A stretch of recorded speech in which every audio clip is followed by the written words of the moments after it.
Hello and good evening to you all, and welcome to another session of Daily News Simplified, an answer to what, why, and how of newspaper analysis from the perspective of UPSC examination. So, as per the practice, we have taken important news and articles from the perspective of prelims examination as well as from the perspective of mains examination from The Hindu and Indian Express newspaper dated 24th November, Delhi edition. So, topic for prelims discussion include these four news articles. The first is related to global carbon budget, and as we know that COP, that is Conference of Party 28, is scheduled uh, to happen very soon, and this article discusses what should be the strategy of India regarding this global carbon budget and differentiated responsibility. Second news that we have taken up is related to digital Sansad portal. Now, because of some developments in parliamentary practice, uh, there has been changes regarding the access to this digital Sansad portal. Third is a new platform, that is investor risk reduction access platform, has been developed, and it is related to share market. And UPSC, as we will see in our discussion, that UPSC keep asking questions regarding important news and terms related to various sectors of economy, including share market. Now, the fourth topic that we have taken up today is powers of governor of the state. Now, a recent judgment by a three-judge bench, and which was headed by our Chief Justice of India, Mr. D.Y. Chandrachud, has given its verdict regarding the assent of governor to the bills. For the mains discussion, we have taken up the first topic, which is related to interstate water dispute.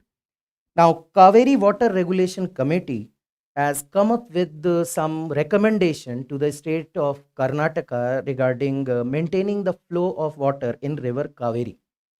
So we'll be covering different aspects, legal provisions, and other issues related to interstate water dispute.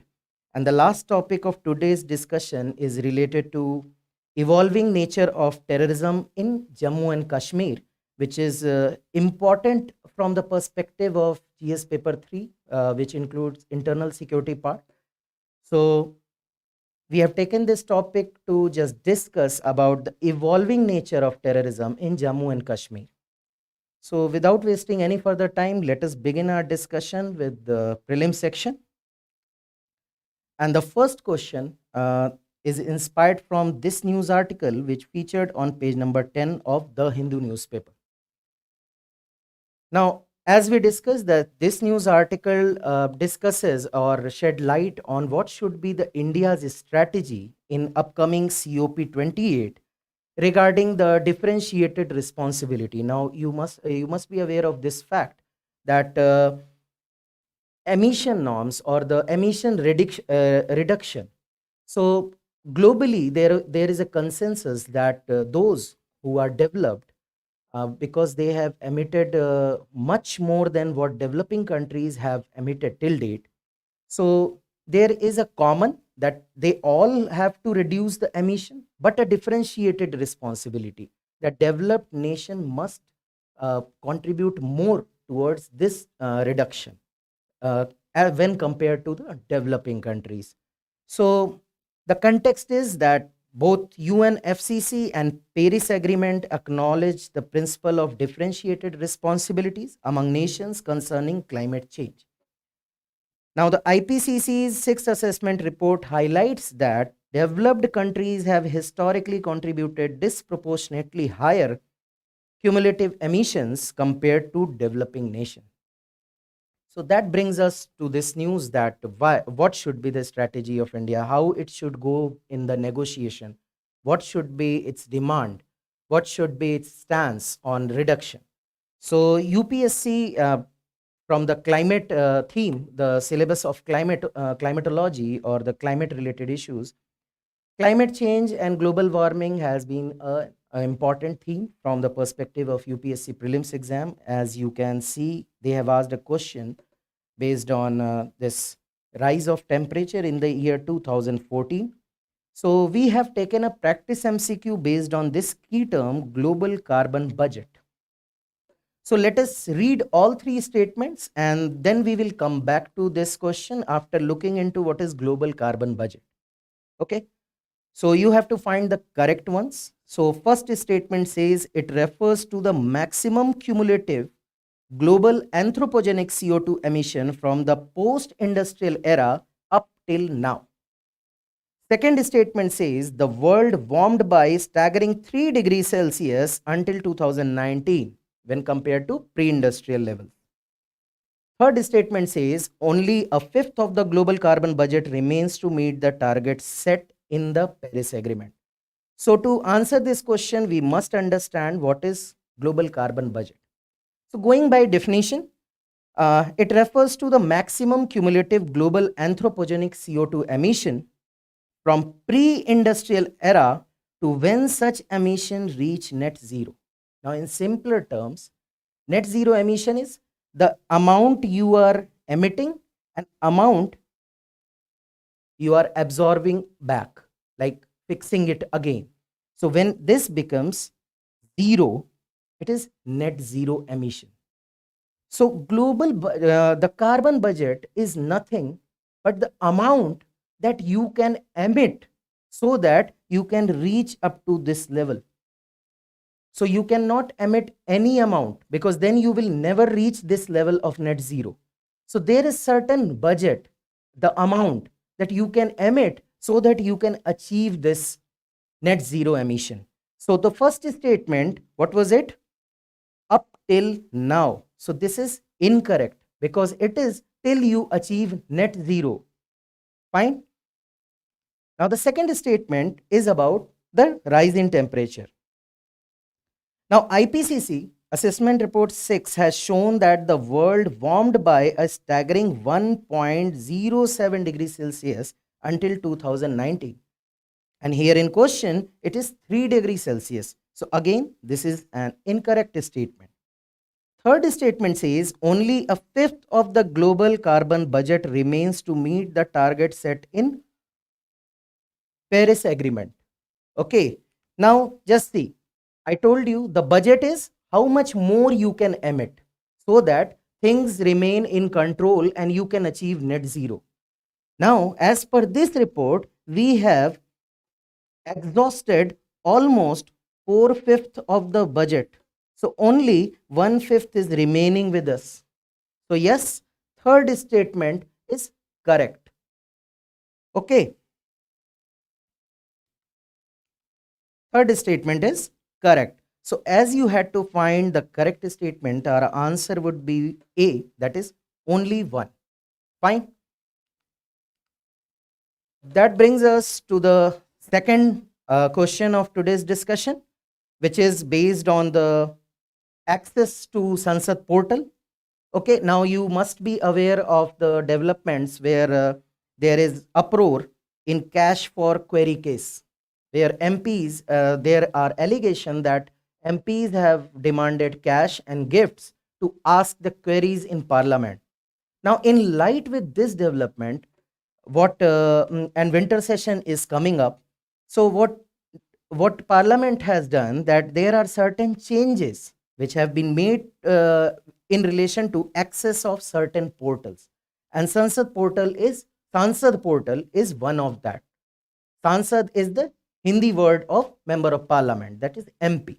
Okay, so issues related to Parliament devices, procedures have been a persistent theme in UPSC examination, and it is nothing new. As you can see here in 2017, it has asked about the devices of adjournment, motion questionnaire, etc.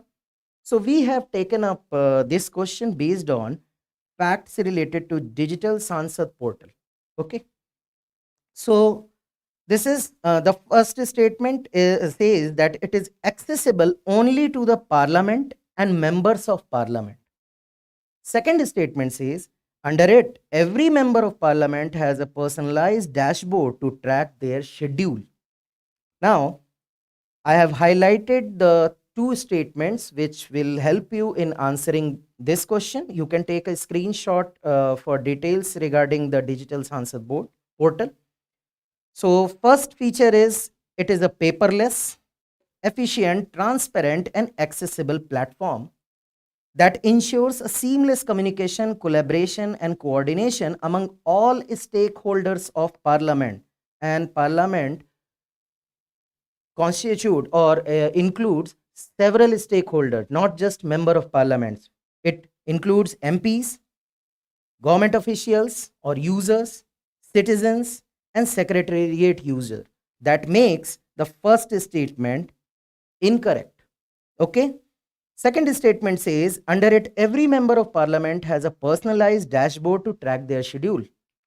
Yes, this statement is correct, as every member has a personalized dashboard to track their schedule, business for the day, e-notices, participation, payments and details of MP lads also. Okay, so this statement is correct. So our answer would be 2 only, that is B. Fine.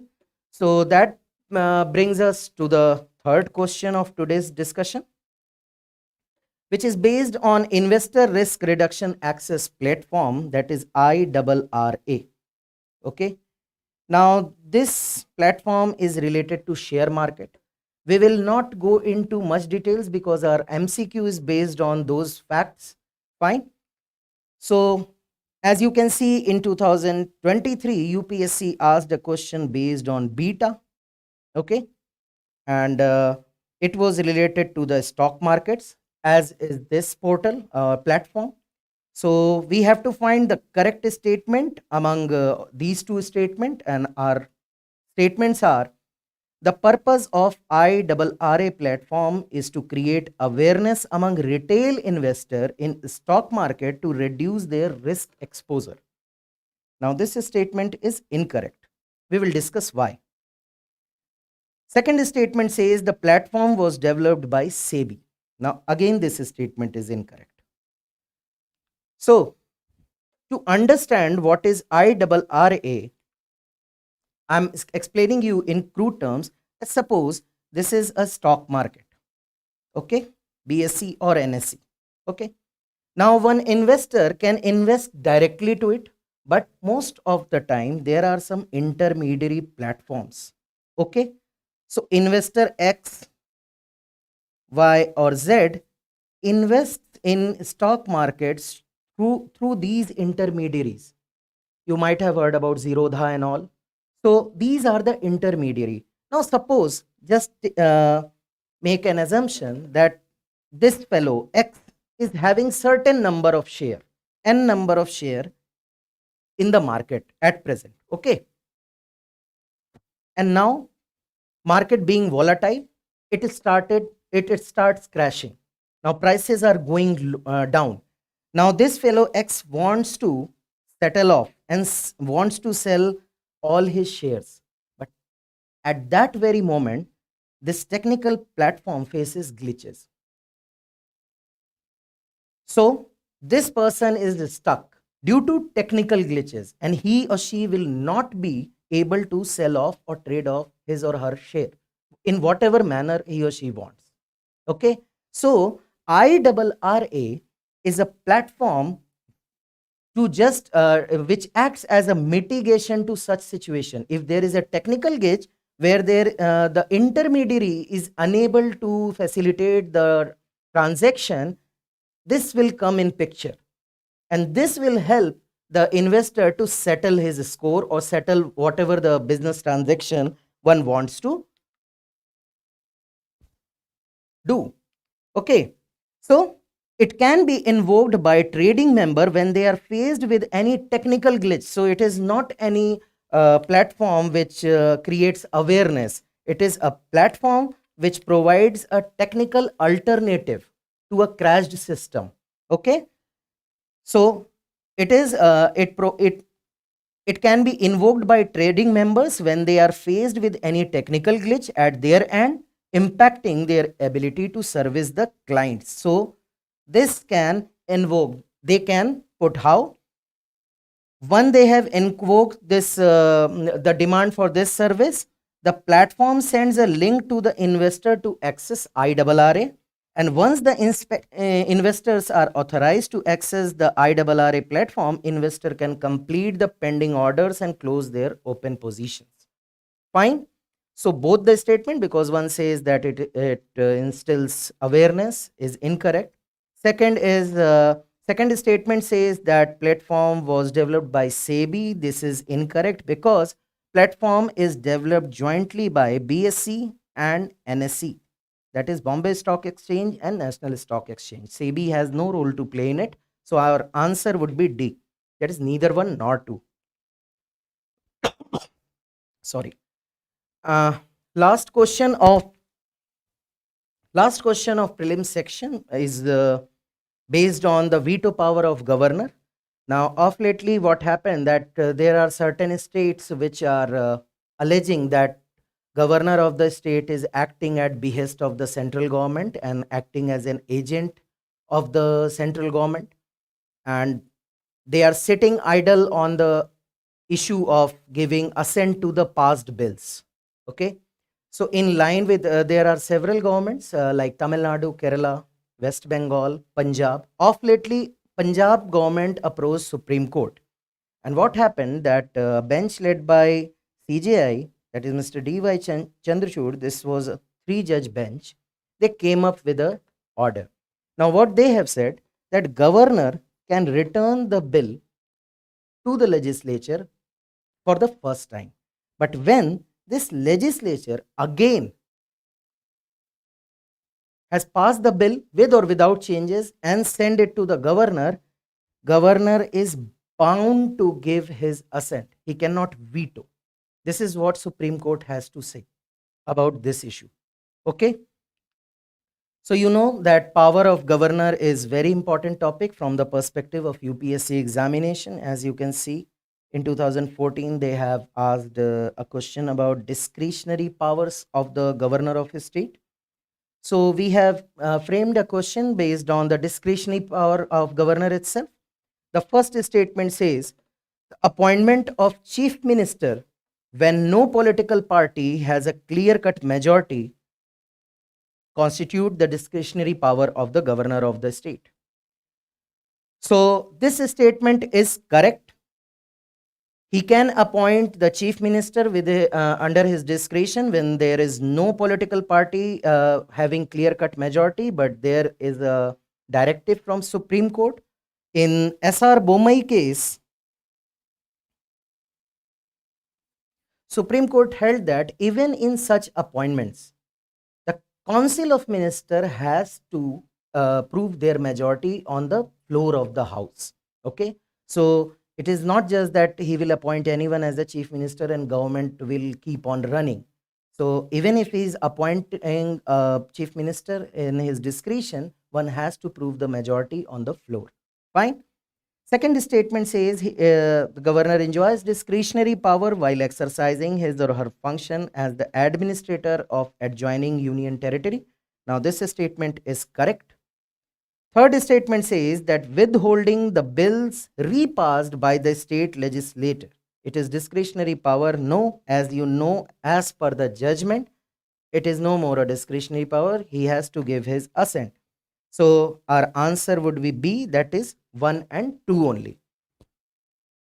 So that will be all from the prelim section. Now we will move on to the mains section, the discussion related to mains examination.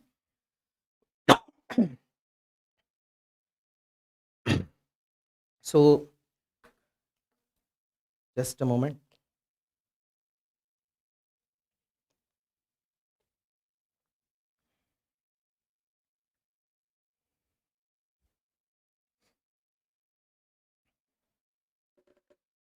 So the first topic that we are going to take up for the mains discussion is inspired from this news article, which featured on page number 5 of the Hindu newspaper. Now, what is this article is all about? Now, this Cauvery Water Regulation Committee, that is CWRC, has directed or recommended the Karnataka government to maintain the flow of around 3200 cusic in Cauvery water on the borders of Karnataka and Tamil Nadu. Now, you all know Cauvery River dispute is a long-standing dispute related to the water share between the state of Karnataka and Tamil Nadu. So, in this regard, this this committee has recommended that Karnataka government should maintain this much amount of flow in Kaveri River. Now, what Karnataka government has to say? They have two things to say. First is that on their part there was low rainfall, so there are low waters in the accumulated water in the reservoirs, and again the low rainwater has also caused low level of water in other water bodies. So they are saying that this is one hurdle which is keeping them away from maintaining this much flow because they are not able of doing so. Further, they are arguing that, and they are putting IMD report in this regard, that IMD report suggests that Tamil Nadu, as you all know in geography, that Tamil Nadu receives most of its rainfall during the retreating monsoon season, okay, which is ongoing season. So they are quoting IMD reports that Tamil Nadu is going to get adequate and good rainfall in during retreating monsoons season. So there is no point in asking a deficit state to maintain a flow when the lower riparian state is going to have a good rainfall. So these are the arguments of Karnataka government. Now, as you all know that India is having 25 major river basins, okay, and most of the major rivers are flowing through multiple states. Now, just consider one situation. If a river is flowing through three states, namely X, Y, and Z, okay, and in this direction only, like from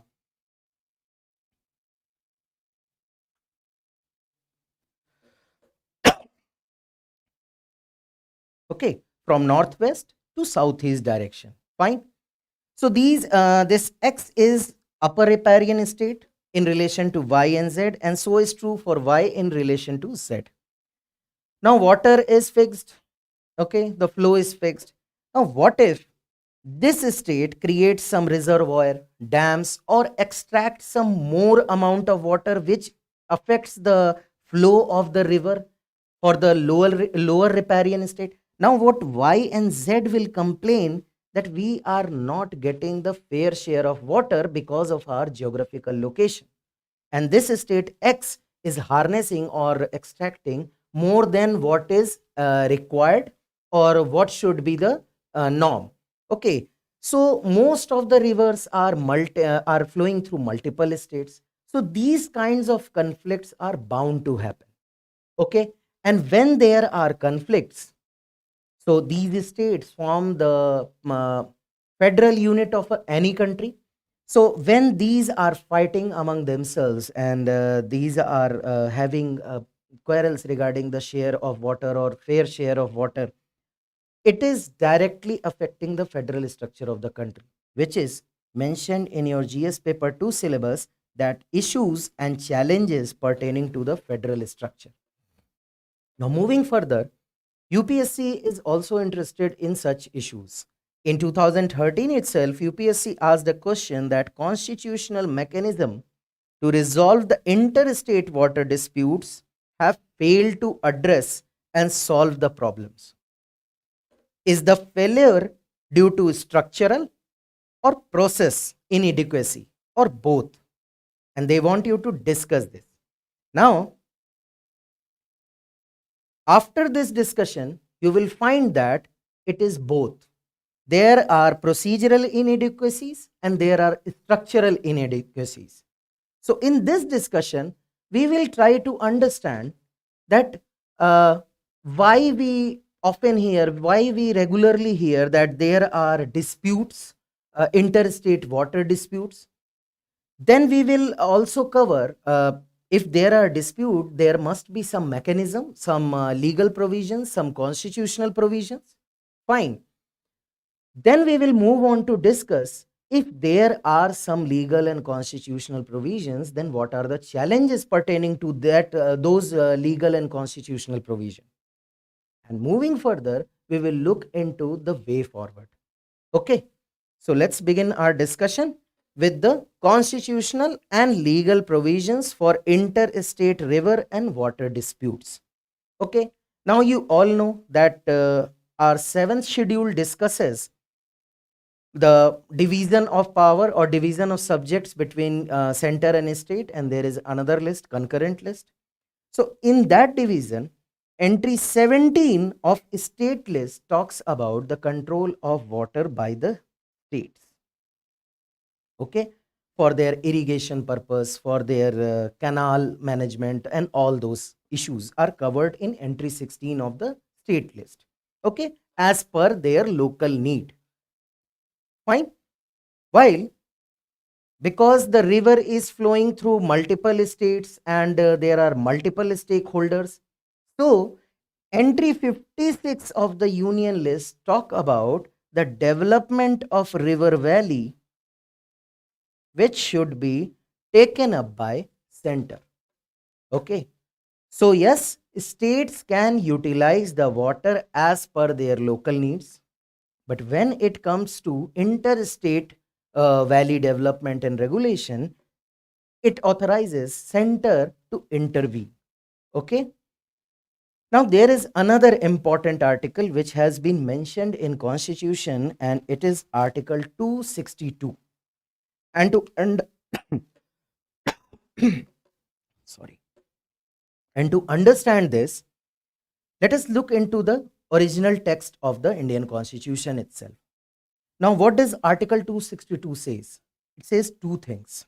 First, Parliament may by law provide for the adjudication of any dispute or complaint with respect to the use, distribution, or control of waters.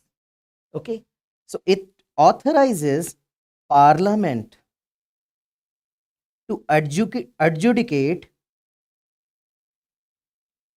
on the matters related to interstate water disputes.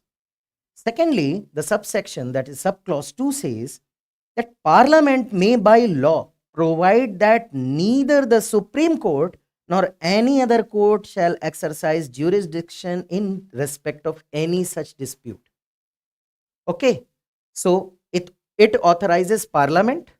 Second, it says Parliament through a law can exclude Supreme Court from such adjudication process or settlement process.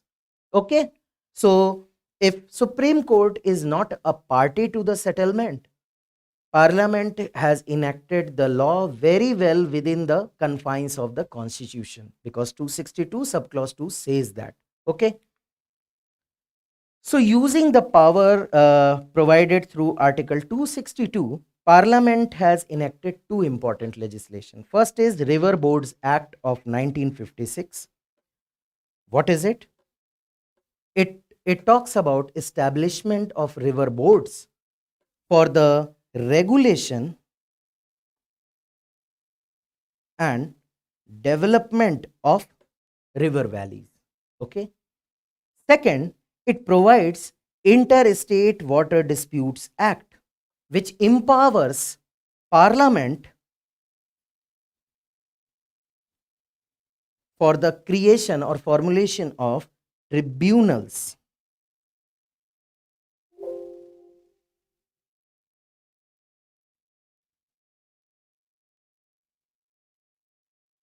Uh,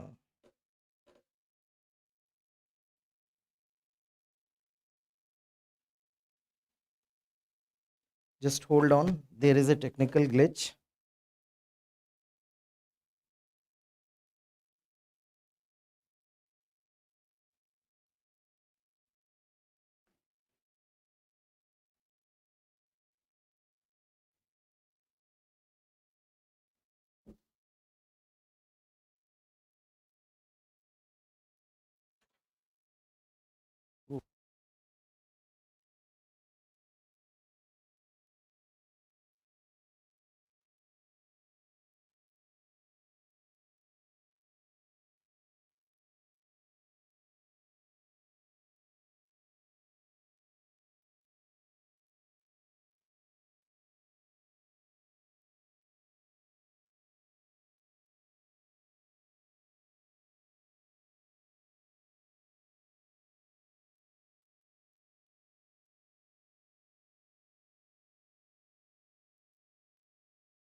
Sorry for the technical glitch.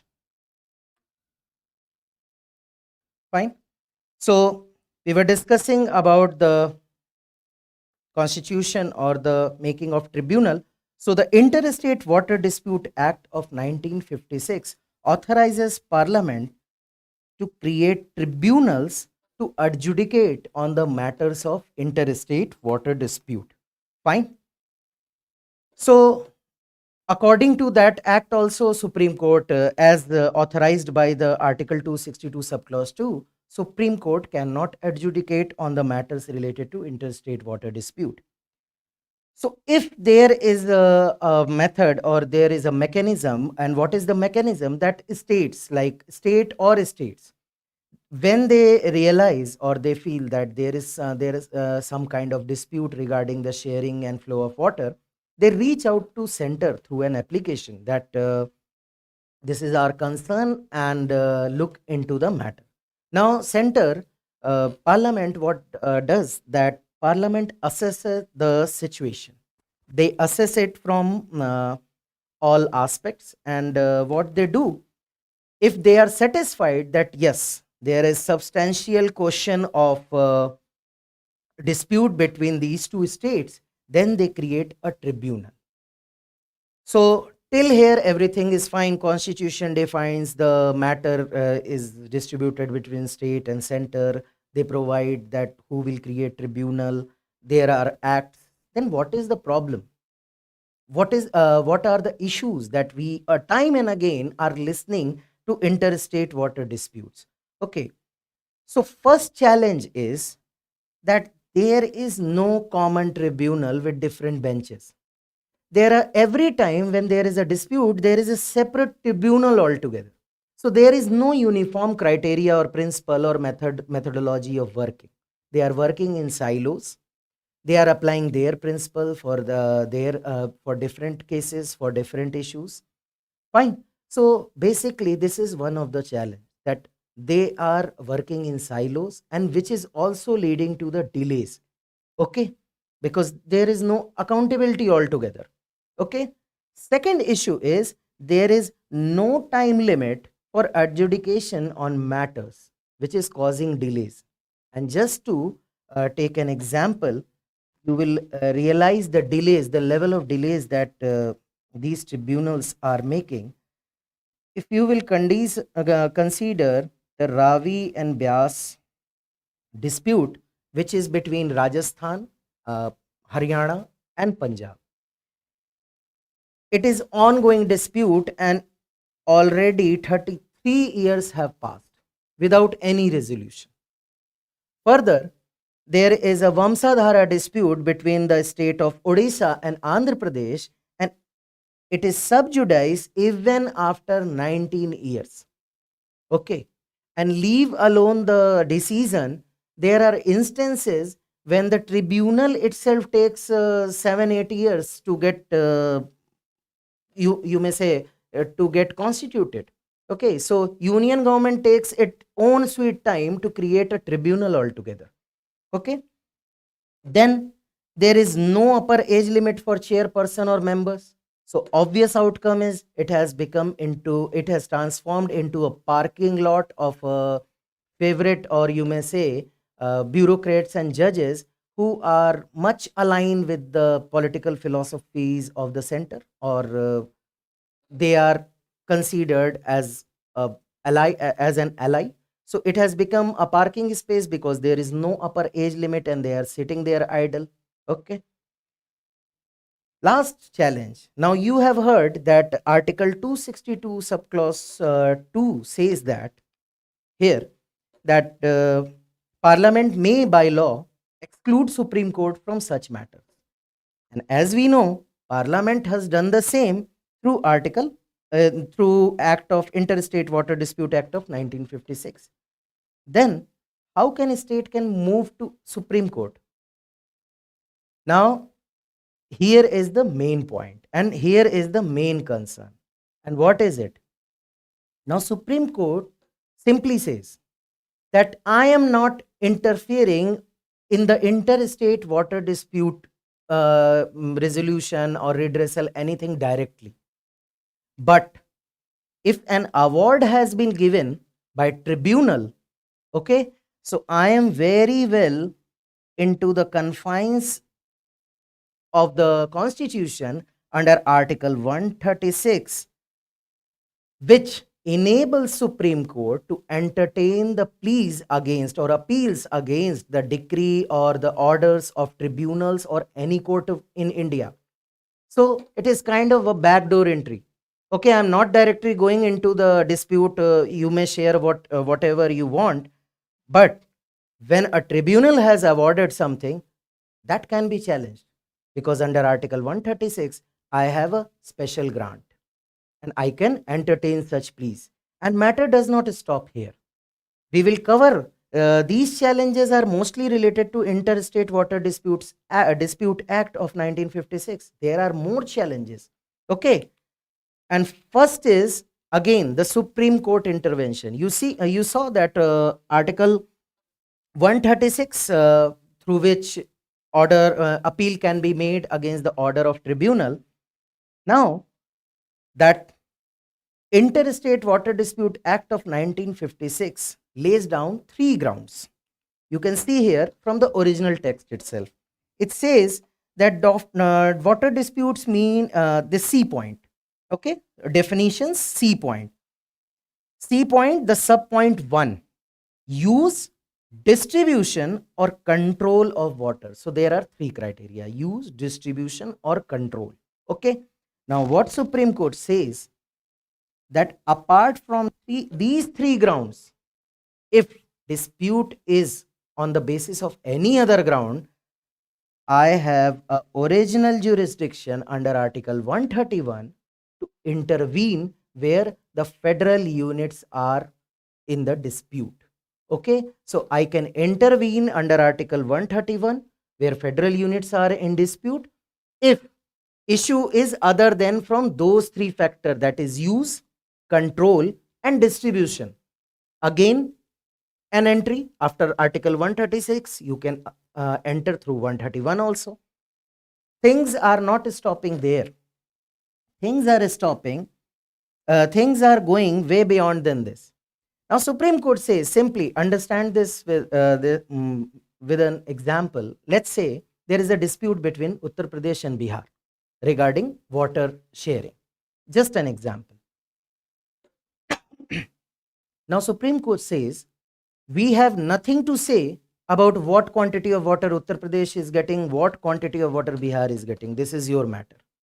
But if a certain citizen reaches out to us from a certain city of a certain state, that is Uttar Pradesh or Bihar, he or she reaches out to us that he or she is not getting water, then it becomes a matter of right. Matter of right, right to dignified life and right to life under Article 21. And then this person can directly reach to Supreme Court under the power of Article 32. So, okay, you told me that you are excluded from the adjudication process through this Act of 1956, water dispute. Now I am entertaining pleas under Article 136 also, under 131 also, and Article 32 also. But having said that, scope of Supreme Court is also limited.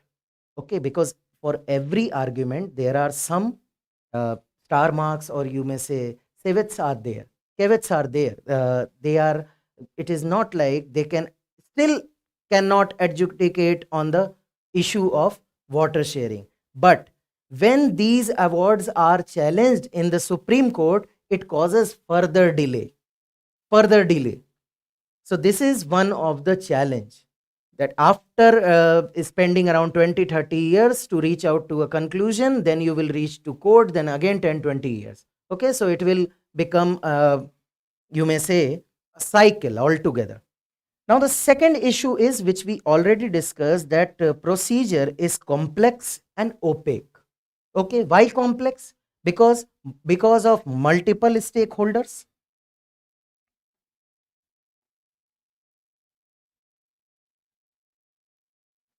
Okay, multiple stakeholders. Fine. across the states, there are multiple states, there are multiple agencies, though, so the process becomes complex, and there is opaque procedure. What we discussed, there is no uniform principle which is being followed by various tribunal. Anyone wants anything, they can follow that principle in any tribunal. So it is kind of opaque procedure, so no clear laid out procedure also. Third thing is, most of these issues are politically mobilized. Fine. And that is the reason why you will hear the interstate water dispute and the violence related to it all around, all near when state elections are nearing. Okay, because it has become a tool of political mobilization. Second issue is, just consider a CM who has received a decree or an order which makes him feel that it is kind of say less than what the other state is getting. Now just think about an elected government. Nobody will accept that judgment because of fear of backlash. Okay, so because this issue has become so political, it is very difficult to reach out to a solution. Okay, next issue is, which is true for everything, why okay, why has constitution from interfering in river water disputes? uh, we will take this okay, we will take this question now. Because of two major there were multiple reasons, but from your GS perspective, there are two important reasons because of which constitution opted for keeping Supreme Court out of this issue. First reason was, as we discussed this point only, the political mobilization. Most of the interstate water disputes are political in nature. So the Constituent Assembly was of the nature that dispute which are of nature of which have a political nature to it must be resolved politically. Okay, and judiciary should not get involved because of that complexity of multiple stakeholders. Okay, second reason was, if you know that judiciary is trained to handle the cases where there is a party A and there is a party B, in most of the cases. But in these cases, there are multiple stakeholders. There are states, sometimes there is center. Okay, so judiciary is not trained to handle such cases. So that is why it was a deliberate attempt that these issues must be resolved politically. Okay, because the origin is political. Fine. So the yes, so that's fine. Uh, Augustine. Okay, so we will move on to the next point. And as you have seen that there are delays in dispute resolution, and as we discussed, it was not just about the decision or the decree of the tribunal. In Krishna river water dispute case, it started in 1956, and tribunal was created in 1969. So there are delays, more than 10-13 years they will take to create a okay, okay, so there are delays considering the decree, considering the formation of tribunals, considering the solution. Everywhere there are delays, and when things goes to courts, things get aggravated. Okay, then there is more delay. Fine. Second, there is no mechanism in place which punishes non-compliance. Okay, so if there as we say that it is a bound decision, that states are bounded by these decisions, but states can reach out to Supreme Court for delaying the compliance with the order. Second, if they will not comply, it is not going to affect them anyways. Okay, so there is no mechanism that can punish the non compliance. Lastly, Since there are delays and tribunals get dissolved, there is no place where states can reach out to their grievance redressal. So if a state is facing shortage of water or facing issues related to share of water, what is happening?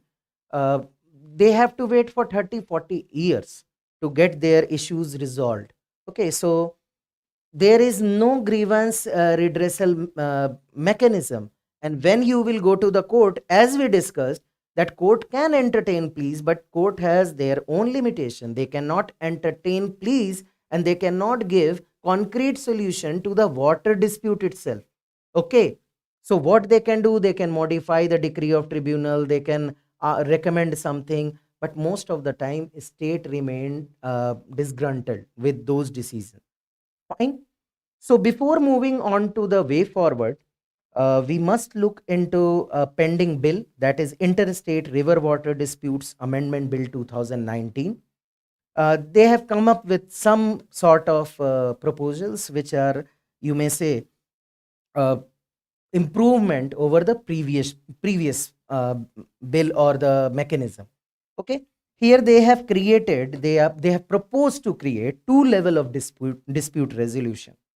At first level, there would be Dispute Resolution Committee, that is DRC. Now, members will be picked up from various fields, varied fields, and more details about these DRCs have been given in the PDF. Check the link in the comment box. Okay. So there would be DRC first to explore if the matter can be settled with by negotiations and all. Amicable solution can be reached out, and there is a time limit that they can extend it to maximum 18 months, that is 1.5 year. After that, immediately center will create a tribunal, and for tribunal also they have set a time limit of maximum 4.5 years.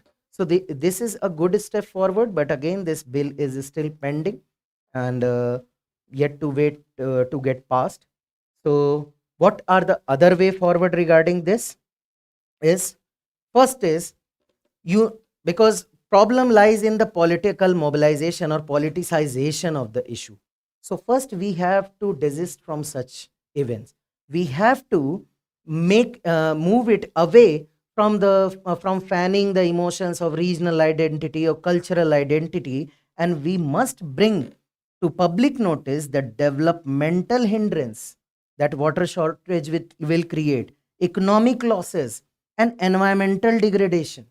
Okay, so we have to change the narrative altogether. We have to make it in a positive direction. Fine. Second, since this is an interstate issue, multiple states are there.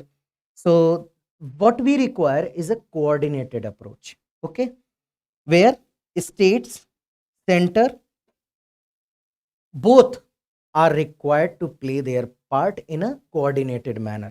Second is the incorporation of social justice in dispute resolution. And what is it? It is about authorities, that is river basin authorities, must develop adequate capacity for understanding the unique needs and realities emerging from the interplay of socioeconomic factors in the region. Okay, so you cannot take the principles, or you cannot make procedures on the basis of your whims and fancies.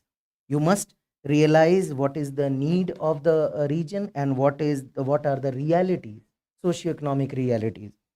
First and lastly, there must be a robust institutional framework where they must have a process on how to present a robust institutional architecture, as well as understand the significant changes on water flow and relation between groundwater and surface water, as we discussed during the depletion on the topic of depletion of groundwater, that there is very strong correlation between the surface water and groundwater. So you have to, any committee, any expert committee must understand this factor also before rushing to form a single tribunal, because there are suggestions that there should be a single tribunal with multiple benches for different issues, for different disputes. So before making any such move, we must have some basic understanding about the situation, which should be based on the regional realities. So that brings us to the second topic of mains discussion.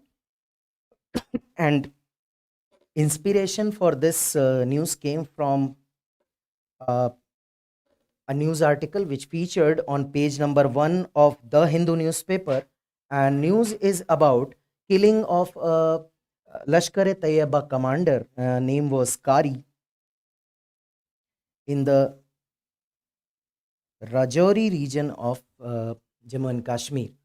So this person was a trained militant and was a local commander of LET and was instrumental in penetrating deeper into the spread of militancy, or you may say he played a very important role in spreading the militancy in valley again.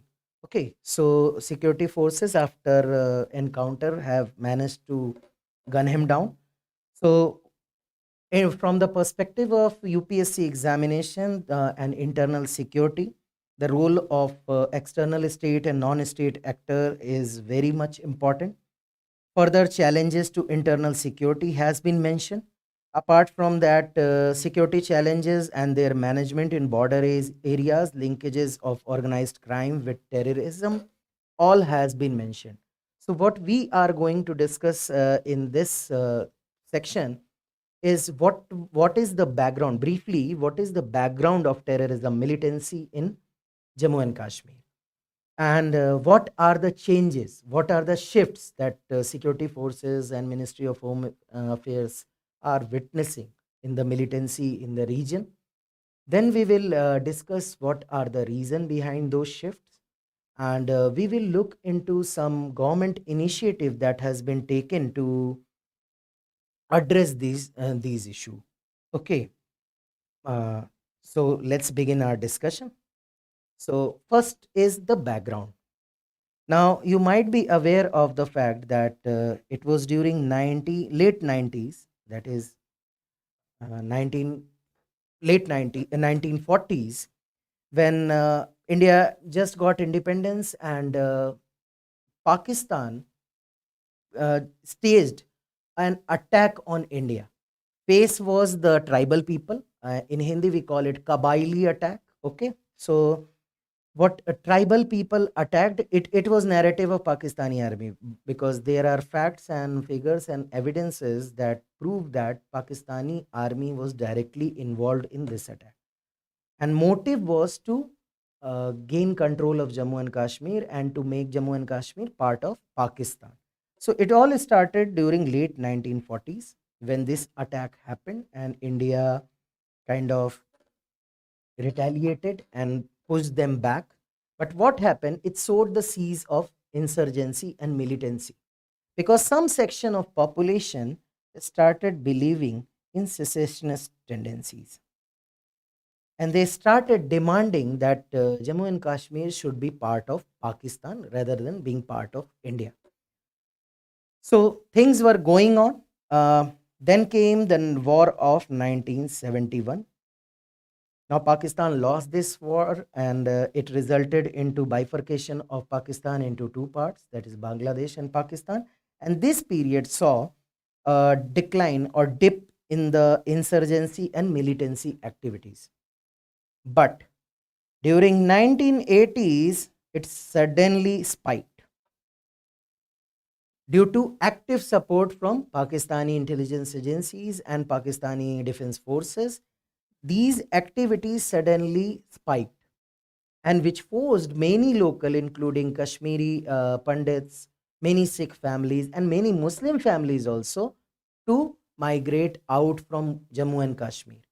And they started attacking the signs of authority officers, killing locals, and killing generalists, and suddenly it witnessed a spike.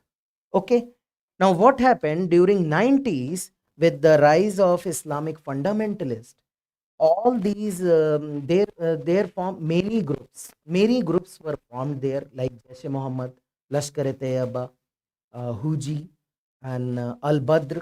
All these organization started forming and recruiting young boys from the valley. They were all trained in Pakistan and Pakistan occupied Kashmir area. They were provided with the money and the arms and ammunition and all. And it goes beyond what one would have expected, because at one point of time during 90s and 2000, militancy in Jammu and Kashmir area became the biggest threat to the integrity of India. Okay, so this is the brief background. Then things started changing after 2014-15, and mainly after the abrogation of Article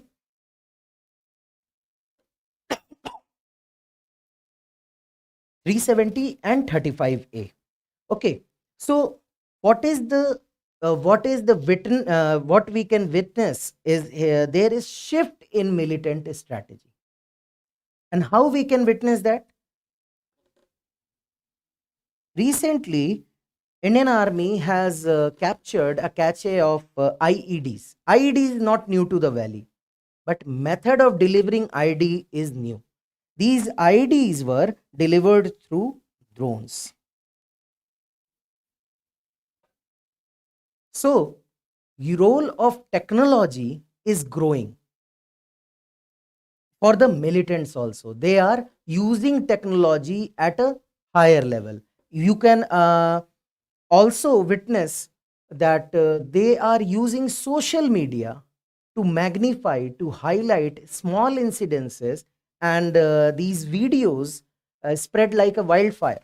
So they are able to create public opinion in favor of them by using technology.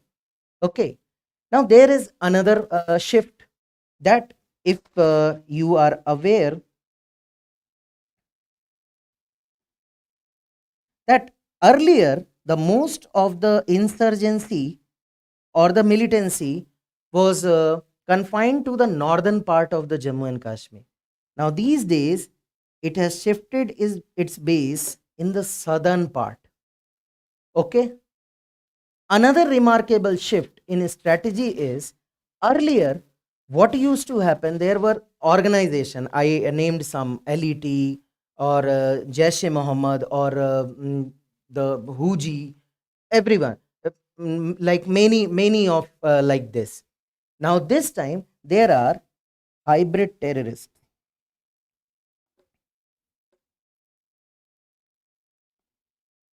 And what is it? They are picking up, recruiting the young, you may say the boys who are in adolescent, they are school dropouts, they are recruiting them. They are very well part of the community or the population. They are coming out with small arms, and they are hitting out on soft targets. They will kill a school teacher, they will kill police constable, they will kill bank employee, and they will again go back and easily assimilate and mingle with the normal population. So these are the new military strategies that they are opting. The militants are opting. And what are the reason behind these shift? Reasons are pretty obvious, that during the LAC standoff between India and China, and after that, India has shifted the focus toward LAC. So most of the you may say contingent, or the most of the contingent and troops have been transferred towards the LAC after the standoff of Galwan. Okay, sorry. So there is a thinning of security forces. The presence has declined. Okay, so now it is easy to target, easy to acquire soft targets. Okay, another issue is, as we discussed, that we have seen a rampant, or you may say higher use of social media and technology. Now they are using Telegram, so that security forces are unable to track them and trace them because they are leaving behind very little imprint by using such apps.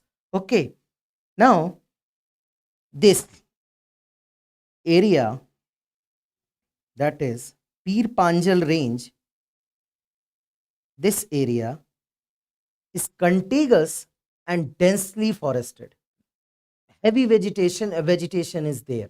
So it is very difficult for the security forces to cordon off the area, okay, and to take out these militants, because this area is inaccessible in some manner. Okay, so they have found these new hideouts. As we discussed, that there is shift in a strategy, that previously it was the northern part which was hit by the militancy more than the southern part. Now they are shifting their base toward the southern part, and this incident, the news article, is about Rajouri, which is again Rajouri and Puch are the southern part of the Kashmir Valley. Okay, so they have found a new hideout. Okay, now since because of this hybrid terrorist, security forces are unable to identify clearly whom to trust, because any normal guy can be a terrorist. Okay, so and plus the informants have a fear too, that who is terrorist, who is not, they even don't know, because there is no certain group, there is no certain big group which is having meetings and which is having messages and all. It is just an individual. So there are instances where security forces have reported that they have a reduced network of informers. So this is also causing uh, a shift in the strategy of the militants, because this is impacting their resource, and this is also impacting the resource of the armed forces. Okay, so that brings us to the present status. What is present status? We have discussed few things before that. First thing, that now terrorist activity or the militancy activity has been shifted, the epicenter has shifted from north to south. Second, we have discussed that earlier they used to recruit people from the age group of 25 to 35, but nowadays they are recruiting adolescents and who have not crossed the age of 18 or 19. So third is Srinagar. Earlier it was not attacked by the militants, but there is an uptick on the attacks near around the Srinagar also. But overall, the militancy activities, the insurgency, and the recruitment, according to Home Ministry, it all has gone down. Again, there is the clear demarcation between north and south. In northern part of Kashmir Valley, the most of the militants are of Pakistan origin, while in southern part, most of the militants are local. So, what are the steps that government has taken? Uh,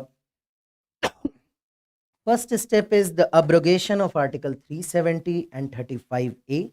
And still now, this decision is looking fine, and militant activities have gone down, and the idea of government to give an effective administration is looking in a right direction. Now, government has created multidisciplinary disciplinary terror financing monetary group also, because financing as a terror financing is a big issue. So government has targeted the financing line altogether, because without finance the operations of militant cannot be they cannot operate properly. So government has created multidisciplinary terror financing monetary groups. Further, for assimilating the population to the mainstream and changing the perception and providing employment, because those who are being recruited by these militant groups and organization are mainly those who don't have any employment opportunity. So for that, government has came up with two important scheme. One is special industry initiative for Jammu and Kashmir, that is Udan.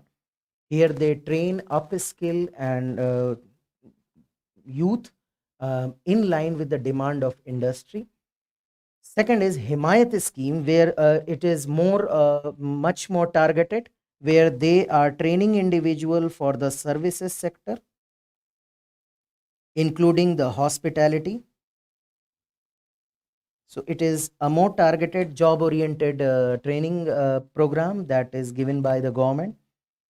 Recently, the government has pressed and was able to conduct local body election, which has again strengthened the grassroots level democracy, and people participation has improved. The voting percentage is low, but yet any participation is a good participation if we will talk about the issue of Kashmir Valley. Further, as we discussed that there were many people who migrated due to violence and terrorist activity, now government is providing several incentive for their relief and rehabilitation in the valley again, just to make the culture more diverse as it was always, and to create a better assimilation of different section of society. Government's steps are not limited to the Indian side only. Government is also engaging on the other side, that is across the LOC, through trade, commerce, and people to people interaction. Okay, so again, the issue of insurgency can be handled because now you have footprint on the other side also. So you can gather information, you can gather some you may say news regarding any insurgency, and you can pursue them across the border also, because now you have better linkages to the people. Okay, now there was a package of 80,000 crore which was announced in the year 2015, and there is need for more such packages, and if all these schemes and steps are implemented in letter and spirit, this may result into what our government, the motto of our government is that sabka saath sabka vikas. So the Kashmir is an integral part of India, and if these schemes are implemented in a better manner, in a good manner, it will be much better for the uh, people of Kashmir and people of India altogether. So that's all for the discussion. Uh, Augustine, you asked a question. I replied. Should I again explain you this? If you have not understood.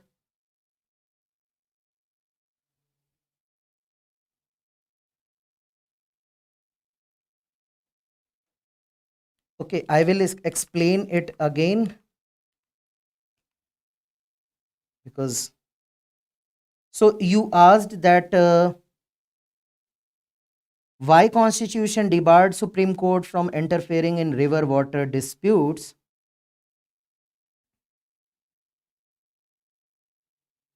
There is no punishment, Anjali. We say that there is no method or way out for this. You cannot punish them for non compliance, and this is an issue. Okay, so Augustine, what you have asked, I will quickly reiterate that point again, that why they have kept Supreme Court out is because they thought that most of the issue that interstate water dispute is because of the political reasons, because of the political mobilization. They come around the elections, and they come around the they are used to garner the public support.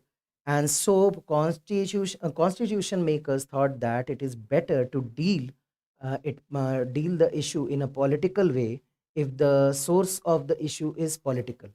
Second reason was, which is important from your perspective, is judiciary in general deals with the cases like A has a dispute with B, or X has a dispute with Y. While in such cases, there are multiple stakeholders, there are states, there are various bodies, there is center, and the constitution maker thought that it would be prudent to settle such kind of issues amicably through a political solution and not through judiciary.